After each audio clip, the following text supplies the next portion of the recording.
एकदा सती म्हणा, एकदा मला हाक मारा, जवळ घ्या. पण दक्षाला काही वाटत नाही. दक्ष म्हणतो जळू द्या. सतीला बोलतोय कुणीही बोलायचं नाही. ज्या दिवशी लग्न झालं त्या दिवशी तिचा अर्थ, तिचा संबंध संपला.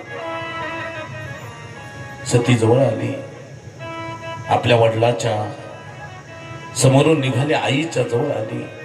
लेकीच्या पायावर घट्ट, त्या आईच्या पायावर मिठी मारली. माहेरी जोपर्यंत आई आहे तोपर्यंत माहेरची माया कायम आहे. ज्या दिवशी माहेरची आई जाते त्या दिवशी माहेरची माया संपून जाते. बरं, म्हणून माहेरची माया श्रेष्ठ. घट्ट मिठी मारली. सती बहिणीच्या जवळ आली. बहिणी कुठे विचारित नाही, आई विचारित नाही, वडील बोलत नाही. सतीनं स्वतःचा देह अग्नीच्या जवळ आली. अग्नीला प्रार्थना केली, 3 प्रदक्षिणा मारल्या आणि सतीनं देह स्वतःच्या डोळ्यातल्या अग्नीच्या ज्वाळानं अग्नी तयार केला. स्वतःचा देह अग्नीत टाकून दिला.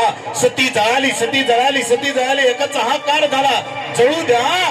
ज्या दिवशी दिली त्या दिवशी मेली, जळू द्या असं म्हणत सतीचा अग्निकुंडात उडी टाकली आणि सती जळाली.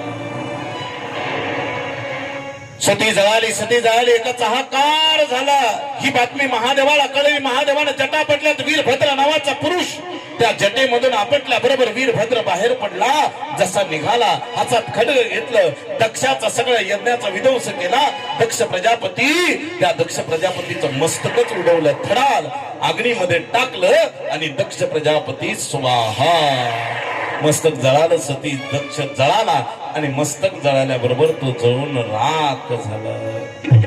33 कोटी देव येतायत, महादेवाच्या जवळ येतायत आणि महादेवाची प्रार्थना करतायत. ब्रह्म विष्णू जवळ येऊन स्तुती करतायत. जानीतमीशं जगतो योनि बीजयोः शक्ते शिवसेद ब्रह्म निरंतर त्वमेव साक्षात् शिवशक्तो स्वरूपयोः यस्यं क्रीडनोर्नपटो यथा त्वमेव धर्मार्थ दुगाभिपत्तये दक्षेण सूत्रेण ससर्जिताद्वरं त्वयैव लोके वशिताश्च शेतवो यान् ब्राह्मणानां त्वं दृढव्रताः त्वं कर्मणं मंगलं मंगलानां.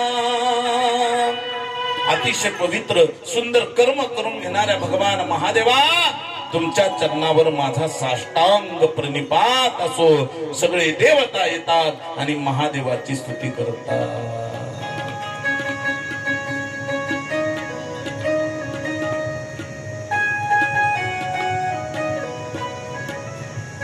महादेवाची स्तुती करतात, चिंतन करतात.